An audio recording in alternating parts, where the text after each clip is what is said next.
Hello friends, welcome to my blogging channel. তো তোমাদেরকে নতুন একটা ব্লগে নতুন একটা সকালে অনেক অনেক স্বাগত। তোমরা কেমন আছো এবং তোমাদের সারাটা দিনকাল কেমন কাটছে অবশ্যই জানিও। তো তোমাদের সঙ্গে আমি এই ব্লগটার মাধ্যমে দেখাচ্ছি যে পাপায়ের পৈতের বা উপনয়নের যে অনেক রীতিনীতি সেটা কিন্তু শুরু হয়ে গেছে। এটা হচ্ছে পাপায়ের পৈতের দধিমঙ্গলের অনুষ্ঠান। তো দধিমঙ্গল মানেই অনেকেই জানো এটা বিয়ের সময় হয়ে থাকে। তো আমাদের বাড়িতে কিন্তু উপনয়নের ক্ষেত্রেও এই রীতিটা আছে। তো এই খাওয়ার পর কিন্তু আর সারাদিন ছেলে কিছুই খাবে না। তো সেই অনুষ্ঠানের জন্য দেখো মৌলি এবং মৌমিতা দিদিভাই এবং আমার ছোটদি, তো তিনজনই কিন্তু উঠে পড়েছে এবং রেডি হয়ে নিয়েছে। এবং দেখো সামনে শ্রী রেখে রূপোর থালাতে দিদিভাই দই, খই এবং চিড়ে ভালো করে মিষ্টি দিয়ে মেখে নিচ্ছে। এটাই কিন্তু পাপাই খাবে। এবং পাপায়ের ক্ষেত্রে যে দেশটা ছিল, মানে দধিমঙ্গলের যে দেশটা ছিল ওটা কিন্তু পরানো হয়নি, কারণ পাপায়ের জন্য সুমন নিয়ে এসেছিল। মানে সুমন মানে আমার একটা ফেসবুক থেকে পাওয়া ভাই, ও কিন্তু মেকআপ আর্টিস্ট।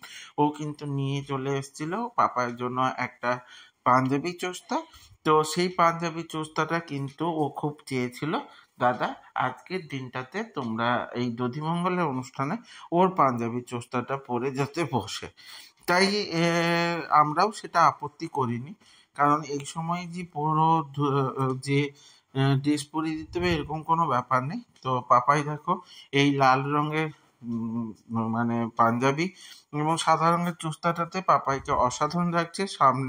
সঙ্গে বিয়ের টোপর বলতে পারো বা টোপর পরে নিয়েছে, একদম বর্বর ছোট্ট বর্বর হিসেবে রেডি হয়ে গেছে। তো সবাই দেখো, আর এই পাশে ফটোগ্রাফাররা এমন ভিডিও তুলছিল, আর আমার ইচ্ছে করছিল না গো সামনে গিয়ে একটু করি। কারণ তোমরা জানো দধিমঙ্গলের অনুষ্ঠানটা কিন্তু সূর্য ওঠার আগে হয়। আগের দিন শুতেই গেছি 2:30-3টে বেজে গেছে, তার উপর আবার 4:30টার সময় উঠতে হয়েছে। তো 4:30টার সময় উঠে ওই অনুষ্ঠানটা অ্যাটেন্ড করার জন্য সবাই উঠে আমরা কিন্তু ভিডিও করে নিচ্ছিলাম। সেদিকে কিনা সব কিছু এরা বলছে তাড়াতাড়ি কর, সূর্য উঠে গেলে কিন্তু হবে না, ছেলে আর খেতে পারবে না। দিদিভাই সেটাই বলছে, সবাইকে ডাক, উলু দে, শাঁখ বাজা। আর পাপাইকে বলছে যা উপরে পিঁড়িতে উঠে বস।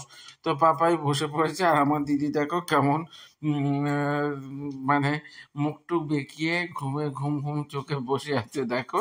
তো আর সামনে দেখো বরণডালার রেডি করা আছে। তো এই করে বসে পড়ছে পাপাই, এবং এবারে কিন্তু ওকে খাইয়ে দেওয়া হবে।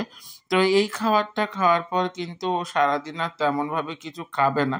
তো সেটাই হচ্ছে এই দধিমঙ্গলের রীতি, এইভাবেই কিন্তু হয়ে থাকে। তো তোমাদের কার কার বাড়িতে উপনয়নে দধিমঙ্গল হয়ে থাকে সেটা জানা, আর বিয়ের ক্ষেত্রেও দধিমঙ্গল কার কার বাড়িতে হয় সেটা জানা। তো অবশ্যই তোমাদের এই জানাগুলোর উপর নির্ভর করছে আমার অনেক কিছু।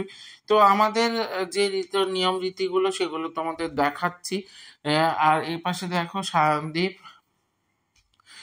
আর অনুব্রত এরা কিন্তু ভিডিও ক্লিপ করে নিচ্ছিল এবং ফটো তুলে নিচ্ছিল। কেউ কিন্তু আমরা আগের দিন ঘুমোইনি দেখতে গেলে, কারণ 3টে বেজে গেছিলো শুতে। তারপর 4:30টার সময় উঠে ওই দধিমঙ্গলের অনুষ্ঠান অ্যাটেন্ড করা এটা খুবই চাপের হয়ে গেছিলো। তো এরপরে মেখে নেওয়ার পর দিদিভাই বলছে মৌলি তুই একটু আগে খাইয়ে দে, তারপর আমরা খাওয়াবো। তো কারণ মা আগে খাওয়াবে। তো এইভাবেই কিন্তু নিয়ম রীতিগুলো চলছিল।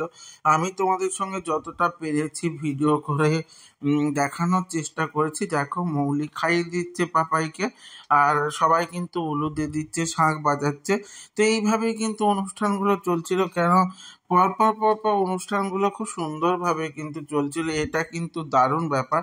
তো তোমরা আমাদের এই ব্লগগুলো কেমন লাগছে, বা আমার এই ব্লগগুলো তোমাদের কেমন লাগছে অবশ্যই জানিও।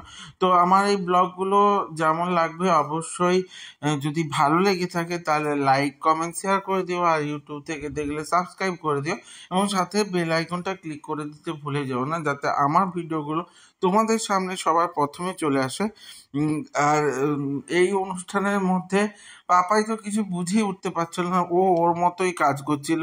কারণ ও এটা প্রথম দেখছে, কারণ আর কারোর দধিমঙ্গল হলেও কিন্তু সেটা সকালবেলা উঠে ও দেখতে পায়নি, কারণ ও তো ঘুমিয়ে থাকে। তো ওর ক্ষেত্রে সব কিছুই নতুন নতুন ছিল।